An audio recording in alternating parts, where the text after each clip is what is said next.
Je vais maintenant accueillir Pauline Beb, qui est la première femme rabbin de France et d'Europe depuis 90. On l'a déjà reçue au sein du cercle et on est ravis de l'accueillir à nouveau sur la thématique de la temporalité et son sens.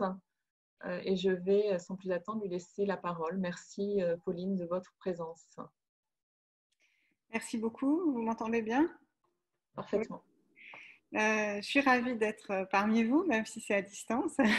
Et merci de cette invitation. Alors, tout à l'heure, il était question d'intuition et je crois que les organisateurs du cercle ont eu une intuition en choisissant ce sujet du temps, puisque c'est un sujet dont on entend parler plus que jamais, avec ces expressions, le temps d'avant, le temps d'après, le vécu de toutes ces personnes qui ont considéré que le temps se passait différemment pendant le confinement. Cette notion du temps, elle n'est pas nouvelle et beaucoup d'entre nous avons appris sur les bancs d'école ce poème Au temps suspend ton vol et vous, heure propice, suspendez votre cours, laissez-nous savourer les rapides délices des plus beaux de nos jours.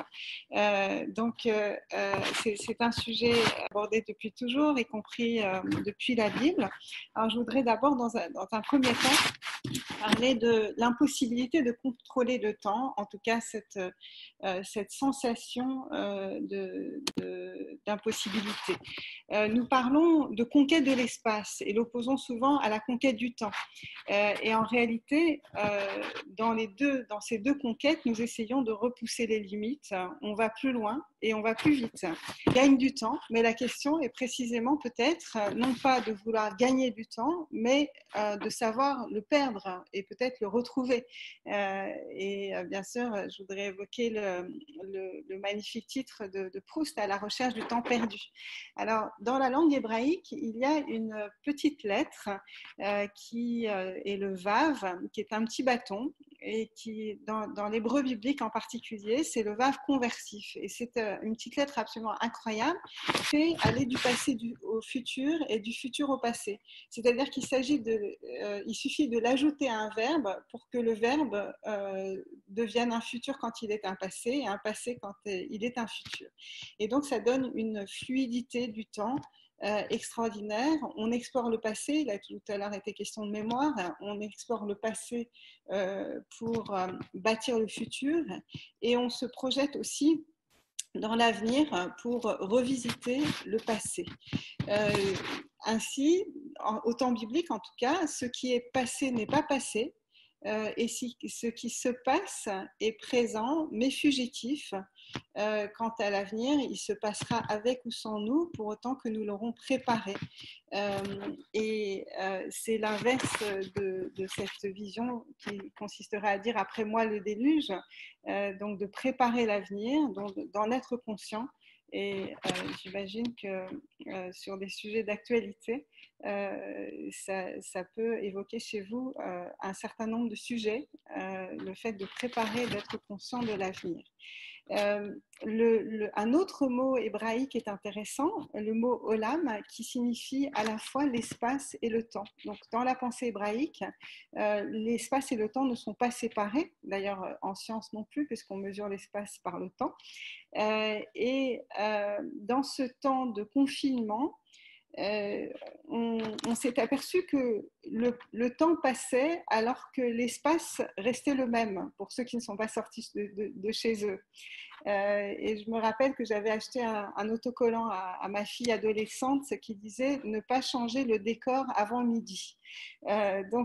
C'est cette idée que par rapport à un décor qui ne change pas, quelle est notre aptitude? Et peut-être que justement parce que notre décor a moins changé que d'habitude, nous sommes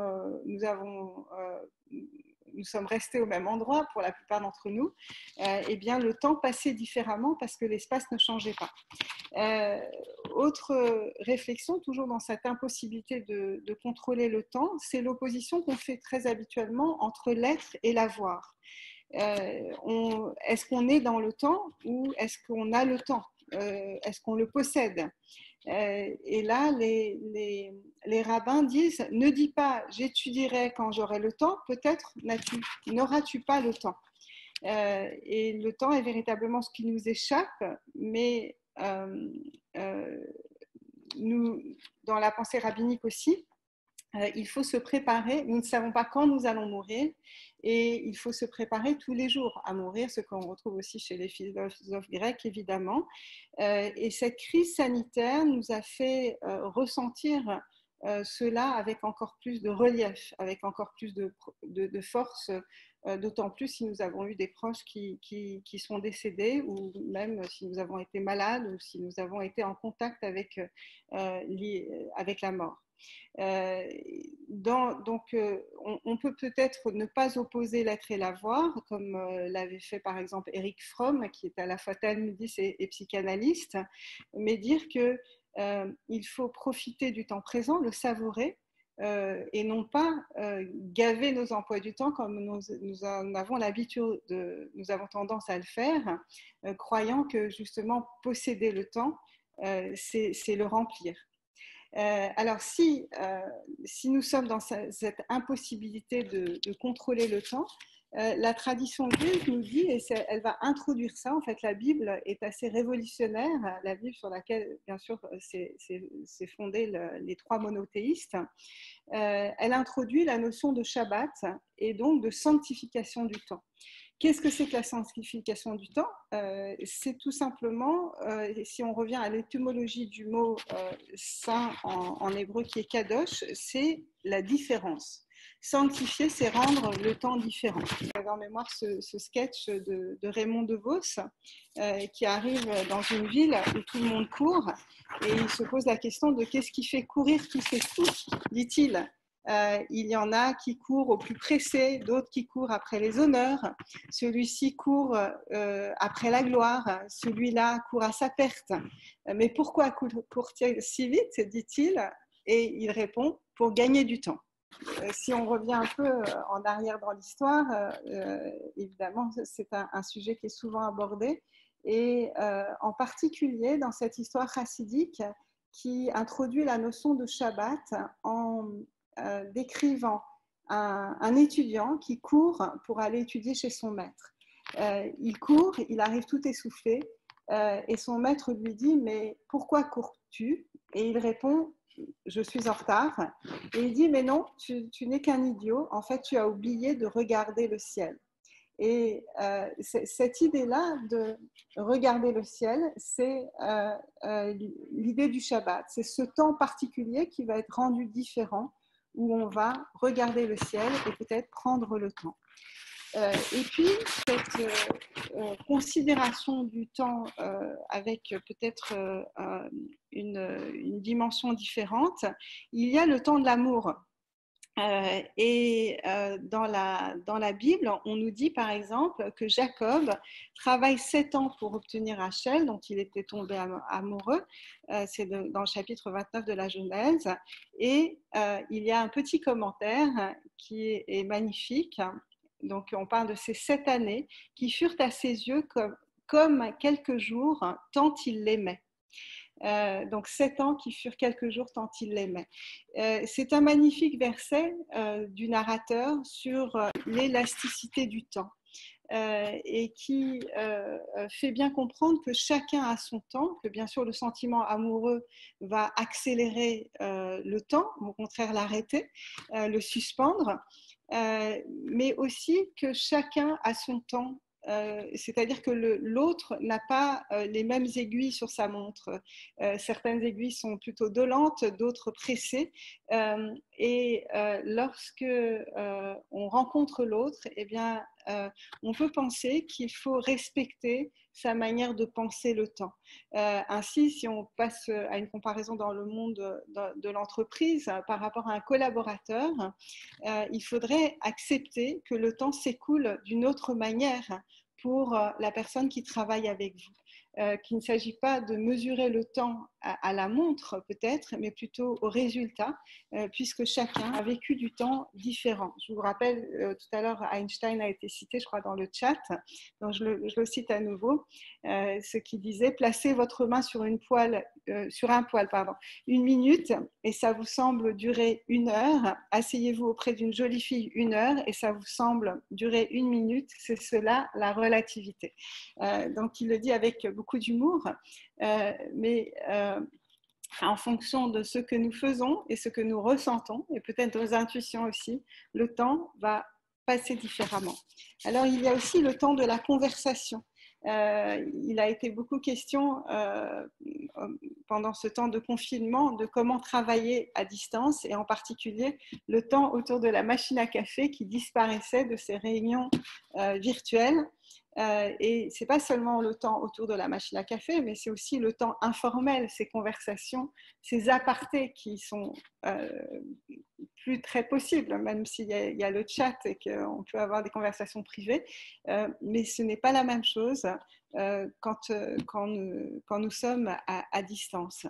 Ces temps-là qui sont essentiels, c'est cette perception du temps.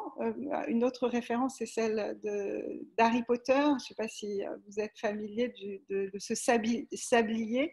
Je parlais du temps de la conversation, le sablier d'Harry Potter qui coule vite quand la conversation est intéressante et qui coule lentement quand elle est ennuyeuse. Et là, on voit que le temps n'est pas une donnée objective si le sablier se fait l'écho de notre perception du temps. Alors, impossibilité de contrôler le temps, sanctification du temps. Je voudrais vous proposer une troisième et dernière manière d'appréhender le temps, c'est de le peindre. Le temps peut avoir des couleurs. Alors, je voudrais juste vous citer, pendant le confinement, j'ai écrit un petit texte qui a été publié dans La Croix. Je voudrais juste en citer quelques lignes qui vous montrent qu'on peut colorer le temps. Ce monde est blanc, il va très vite, il court, il s'affaire comme une fourmilière, il est blanc et vert, en réalité, il y est question de vie et de mort, parfois il s'épanche en rouge. On y sauve des vies, sauver une vie c'est sauver un monde, comme le dit le Talmud. On écoute, on fait rire, le rire est médecin. On s'inquiète, on voit mourir, on est impuissant. On sourit face à la guérison. Chaque instant de vie qui se poursuit est une victoire. Chaque corps allongé qui se met à marcher est un espoir. C'est un monde masqué, on n'y parle à pas feutré. On doit répéter plusieurs fois des mots, des phrases, car un masque parle à un autre. On s'y touche avec des gants de délicatesse. Les patients recherchent de l'air, les soignants sont à bout de souffle. C'est le temps de l'urgence, du devoir, de la mission, où les aiguilles de la montre vont trop vite, comme si elles étaient prises d'une folie que rien n'arrête. Et lorsque rien n'a pu être fait et que les larmes coulent sur les joues des soignants et que leurs masques sont humides de l'embrun du cœur, vient le temps de l'accompagnement, d'une sidération, de la tristesse, de revoir trop rapide, interrompu comme une symphonie inachevée.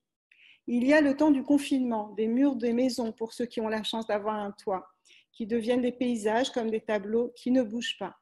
Certains toits s'ouvrent à l'infini du ciel, certaines fenêtres voient la mer, d'autres voient le petit pan de mur jaune de la maison d'en face.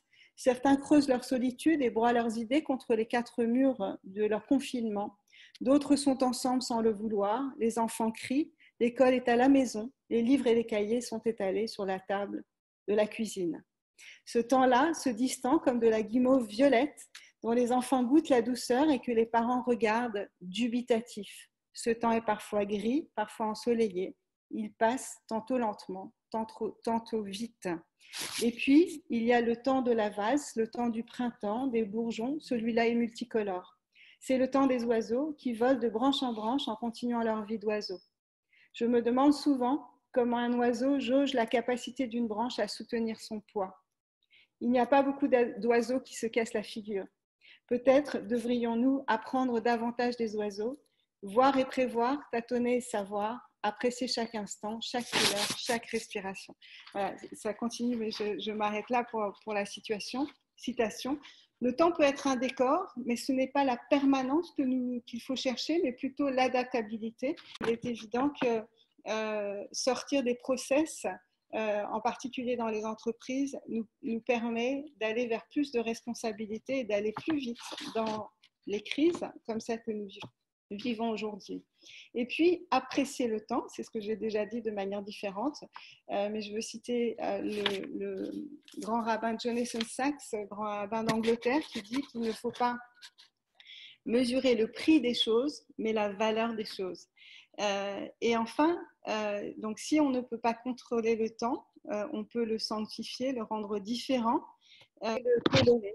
Ainsi que le disait Marc Chagall dans cette très belle citation, si toute vie va inexorablement vers sa fin, nous devons, durant la nôtre, la colorier avec nos couleurs d'amour et d'espoir. Merci beaucoup. Merci, chère Pauline Beb. Merci pour cette belle présentation sur ce concept qui nous occupe cette année. Je vais faire appel aux questions. J'ai déjà une première question. Quels seraient vos conseils pour sanctuariser le temps? Alors, je pourrais tout de suite me tourner vers ma tradition. Ma tradition demande, et c'est particulièrement difficile en ce moment, mais demande par exemple de se déconnecter le jour du Shabbat. Et c'est sûr que je vais prendre le temps d'avant le confinement, mais se déconnecter pendant 24 heures, c'est quelque chose d'extraordinaire parce que ça permet de renouer des relations directes avec nos proches, avec les gens de la famille, avec les amis. Nous l'avons fait beaucoup pendant ce temps de confinement et précisément pour certains d'entre nous, nous avons transgressé cette interdiction de la connexion pendant Shabbat pour pouvoir justement permettre aux gens de se connecter pour faire des offices, pour être en lien et être en communauté. Mais un conseil serait celui-là, c'est de ne pas utiliser l'ordinateur pendant 24 heures, de privilégier les relations en vrai maintenant que le déconfinement arrive. Je pense qu'on peut remettre ça en place tout doucement et rendre ce temps différent. Alors pour vous, à titre d'exemple et de conseil, quels seraient les temps, 1, 2 ou 3 temps et l'action dédiée à ce temps ou à ces temps à privilégier pour nous régénérer, pour nous combler, pour nous épanouir, pour nous remplir? Je pense que très facilement, et encore plus avec le monde électronique, on est sans cesse sollicité. C'est-à-dire que il n'y a plus de limites, il n'y a plus de frontières entre le privé et le public, puisque on invite les ordinateurs à la maison, on a invité le travail à la maison, encore bien davantage que ça n'a été le cas avant. Une manière de rendre le temps différent, c'est justement de recréer une forme de frontière et de limite entre le privé et le public, entre les temps de travail et les temps de repos, entre les temps de conversation et les temps où on est sur un smartphone. Avant le confinement même, lorsque on pouvait aller au café, il n'était pas rare de voir 2 personnes assises à la même table avec chacun les yeux rivés sur son téléphone. Et je crois que on est très connecté à l'autre bout du monde. Et ces outils technologiques sont absolument extraordinaires, mais il faut aussi savoir s'en passer.